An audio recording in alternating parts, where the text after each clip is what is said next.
नमस्कार दोस्तों। कुर्सी में बहुत ताकत होती है।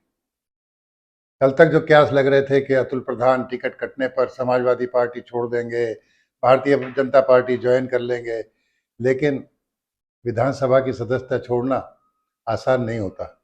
शायद ये बात अतुल प्रधान, जो बड़े तेवरों वाले माने जाते हैं, छात्र राजनीति से अपना जीवन शुरू करके, कैरियर शुरू करके राजनीतिक आज यहाँ तक पहुँचे हैं।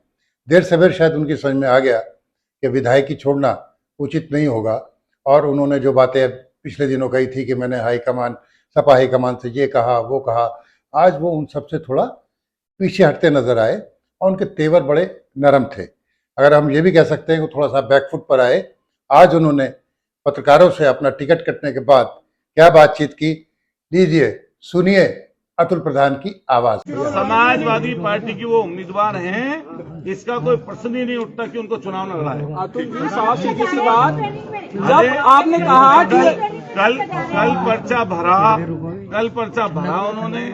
मैं कल 3 बजे लखनऊ से चला हूं, रात के समय यहां पर पहुंचा हूं, सुबह से लोगों से मिल रहा हूं, अब आज 3 बजे समाजवादी पार्टी जहां पर भेजेगी जिसको चाहेगी, जिसने अधिकृत किया समाजवादी पार्टी को, चुनाव ना लड़ाने का मतलब ही नहीं बनता। मेरा एक सवाल है, बहुत आसान सवाल है अतुल जी, मेरा बहुत आसान सवाल है। जिसको आपने पार्टी ज्वाइन कराई उन्होंने ही आपका टिकट काट दिया, क्या महसूस कर रहे हैं? और क्या क्योंकि आप घुमा के जवाब दे रहे हैं प्रचार प्रसार के लिए, सीधा सीधा क्या ऊपर से डंडा होगा तभी? कम्युनिकेशन की जो सी डिग्री आपने ली, थोड़ी उससे बड़ी डिग्री लीजिए। मैं घुमा फिरा के नहीं कर रहा, मैं सीधा बता रहा हूं आपको। टिकट देने का अधिकार पार्टी के शीर्ष नेतृत्व का है, माननीय राष्ट्रीय अध्यक्ष अखिलेश यादव जी का है। जिसका वो चाहेंगे उसका टिकट होगा, और वो टिकट को भरने के बाद भी अगर हमसे ये कहेंगे, अगर मैं टिकट कोई भरने जा रहा हूं कि टिकट को वापस ले लीजिए, तो उनका अधिकार हम वापस ले लेंगे। मैं समाजवादी पार्टी का विधायक हूं। अगर माननीय अखिलेश यादव जी मुझसे आज ही कहें ये बात कि अपने एमएलए से इस्तीफा दे दो, देखिए रेतत की बात कर रहा हूं, अगर वो कहें कि भाई आपको ये संगठन का काम ये करना है, तो मैं वही काम करूंगा जो मुझे काम देंगे। जयंत चौधरी कह रहे हैं, जयंत चौधरी ने कहा कि कुछ ही घंटों के लिए प्रत्याशी बनाया जा रहा है, उस पर क्या कहना है आपका?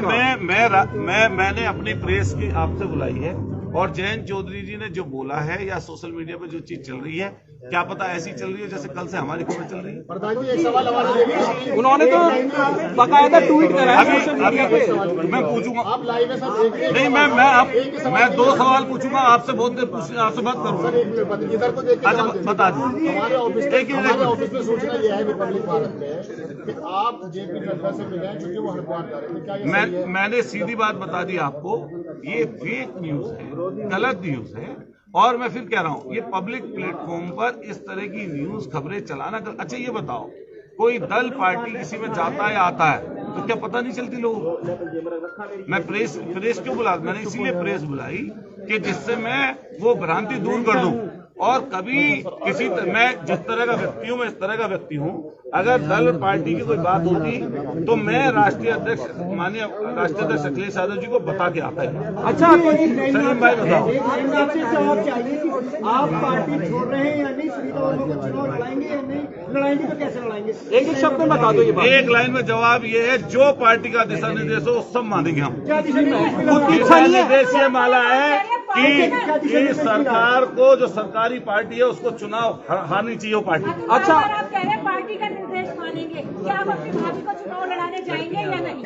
मैं अपनी बहन से ये वादा कर रहा हूं, जहां समाजवादी पार्टी जहां ड्यूटी लगाएगी वहां काम करेगा। और जहां भी समाजवादी पार्टी के, सुन लीजिए, जहां समाजवादी पार्टी जिम्मेदारी देगी, यहाँ तो भी हमारी जिम्मेदारी, मेरठ तो है ही, सल्तनत तो है ही, लेकिन इसके अलावा भी समाजवादी पार्टी की जिम्मेदारी बहुत देगी। सरल सुनो मेरी बात, आप सवाल पूछो, सवाल का जवाब दे दो। बहुत सरल सा सवाल है, आपके घर से जुड़ा हुआ सवाल है। अरे सवाल का जवाब सुन लो ना। तेजी से लड़ाई करा सकते हैं सबसे ज्यादा वो सनुज भाई हैं, इनसे सवाल लेते हैं। बताओ आप लाइव जा रहे हैं। मेरा एक सवाल, अरे पूछ तो लेंगे यार। मेरा एक सवाल ये है, हाँ। जब मेयर का चुनाव हुआ तब आपकी पत्नी सीमा प्रधान चुनाव लड़ी, बिल्कुल। शाहिद मंजूर किसी मंच पे नजर नहीं आए, आजिर रफीक अंसारी। मैं सारे मंचों पे नजर आऊंगा, और शाहिद मंजूर साहब हमारे बड़े हैं। शाहिद मंजूर साहब मुझे कोई आदेशित करेंगे कोई बात, मैं उनकी बात को मानूंगा। क्यों नहीं आए? मतलब मेरी बात सुनिए होना है। योगेश वर्मा, सुनीता वर्मा ये भी थे, ये लोग भी आपके चुनाव में नजर नहीं आते थे कि सवाल बनता है। ये सवाल मुझसे नहीं बनता, ये उनसे बनता है। मैं उनके चुनाव में नजर आऊंगा। अतुल जी, योगेश वर्मा को क्यों नहीं बुलाया यहाँ? अरे ये पीसी अलग तरह की है, ये फिर मुझसे संबंध। तुम आप पूछते कि जा रहे हो नहीं जा रहे हो, उनका इससे क्या लेना देना? अच्छा, अब वो कहीं बुलाएंगे, मैं वहां पहुंचूंगा। सरल सा मेरे सवाल का जवाब दे दो आप। सुनो, आप मेरी तरफ सुनिए। आपके घर पे एक समाजवादी पार्टी का, कांग्रेस का और आम आदमी पार्टी का झंडा लगा हुआ था आपके घर पे 2 दिन पहले तक। आज क्यों नहीं लगा हुआ? अरे यार तुम क्या बात करते हो? बताइए ना। अरे देखो वहां जाकर साइकिल का निशान बड़े पत्थर में ऊपर नीचे वहां वो तो शीशा तोड़वाना पड़ेगा ना आपको। शीशा झंडा क्यों हटवाया? अरे यार फालतू की झूठ मत बोलो। जाके वो देखो, झूठ कहाँ है? ये तो सच्ची बात है। ये बिल्कुल झूठ बात है, गलत बात है। ईमानदारी से बताओ आप। ईमानदारी से बता रहे हैं कि तुम भाजपा से शायद घूस खाए हो। आप सवाल का जवाब नहीं दे सकते तो हम भाजपाई हो गए।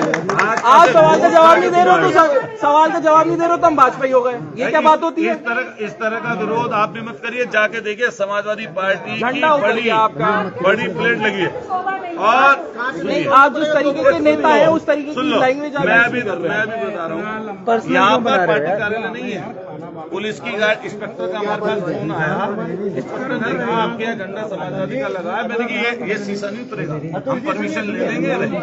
परमिशन नहीं है ना तो ये बता भाजपा की बात मत पूछो। नहीं, परमिशन नहीं है तो ये बताइए ना। घुमा के क्यों पूछ रहे हो? इन्होंने डायरेक्ट आरोप मेरे झंडे का लगाया। मैंने पूछा ना, आप कहते थे परमिशन जवाब दिया। नहीं, आप कहते ना कि परमिशन नहीं है। आप ये क्यों आरोप लगा रहे कि हम भाजपाई, हम पत्रकार है? फिर तुम कैसे गलत बात आपकी, गलत बात है आपकी। भाजपा पत्रकार पे अरे पत्रकार तो सवाल करेगा। मैं आपको सवाल का जवाब नहीं दूंगा। अब आप बताओ सलीम भाई। अब मना तो कर दी भैया, आपके साथ लेके जाओगे ना। जो सुनो, मैं था लखनऊ और वो आए हैं फ्लाइट से, तो वो आ गए जल्दी। मैं चलाऊं वहां से 2 बजे, तो मैं नहीं आ सकता। जो 2 सेट कल जमा के हुए हैं वो उसके पीछे क्या वो कोई मंशा नहीं है, वो रिजेक्ट हो जाए। वो उससे पहले की मंशा थी। मान लिया रिजेक्ट होने लगे कोई पर्चा तो रह जाता है किसी। अभी क्या हुआ मुरादाबाद में आप जानते हैं। मंशा कुछ नहीं है।